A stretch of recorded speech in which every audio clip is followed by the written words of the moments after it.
परंतु कांग्रेस ने वर्षों तक महिला आरक्षण के नाम पर केवल दिखावा किया है साथियों।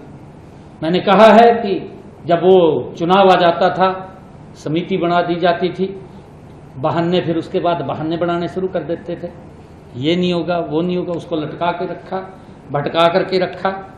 और साथियों, लेकिन कभी भी महिलाओं को उनका अधिकार कांग्रेस ने नहीं दिया है।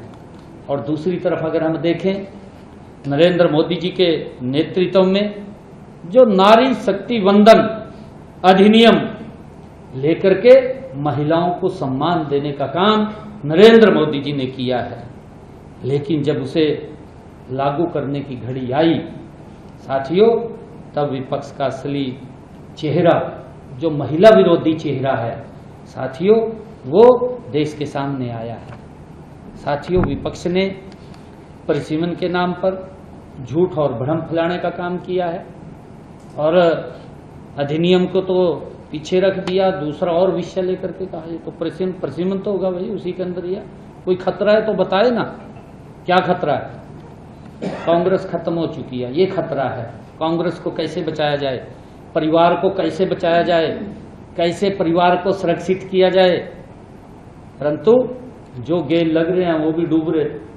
ये तो ऐसा जा कांग्रेस, जो इसकी गेल बैठ जा वो भी डूब जा, उसकी भी हालत खराब हो जाए, जो कुछ बचा था वो भी हो जाएगा हालत खराब।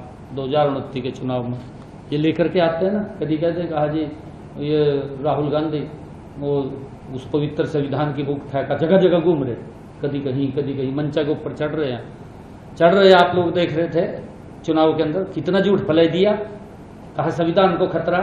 भाई संविधान को खतरा नहीं है, क्योंकि संविधान, ये पवित्र संविधान डॉक्टर भीमराव अंबेडकर जी ने दिया है और नरेंद्र मोदी जी संविधान के रूप देश को चला रहे हैं। खतरा तो कांग्रेस को है, कांग्रेस खत्म हो चुकी है, कांग्रेस के पल्ले नहीं बचे कुछ भी।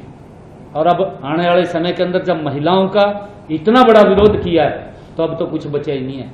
अगर महिला का सम्मान नहीं है तो महिला तो घर को चलाने वाली लक्ष्मी है, अगर लक्ष्मी का सम्मान कांग्रेस ने नहीं किया तो उनका हालत खराब होने वाली है। अब आप देखना उसकी क्या हालत खराब होगी।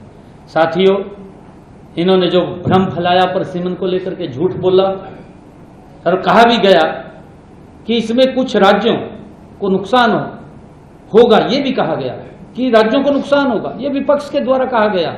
साथियों, आदरणीय अमित शाह जी ने लोकसभा के अंदर इसके ऊपर तुरंत जवाब दिया और उन्होंने कहा कि सभी प्रदेशों में सीटों की समान वृद्धि होगी। ये आदरणीय अमित शाह जी ने कहा कि किसी के साथ कोई भेदभाव किसी प्रकार का नहीं होगा। और उसका उन्होंने जब कहा उसको भी नहीं उन्होंने माना, क्योंकि उन्होंने महिला अधिनियम भी ये पास ना हो, ये महिला आरक्षण बिल पास ना हो, इसका विरोध करना था। और विरोध करके इन्होंने बहाने घड़ने थे और वो बहाने लगातार ये घड़ते रहे। और आदरणीय अमित शाह जी ने कहा कि सभी राज्यों का संतुलन बना रहेगा, कोई भी असंतुलित नहीं होगा।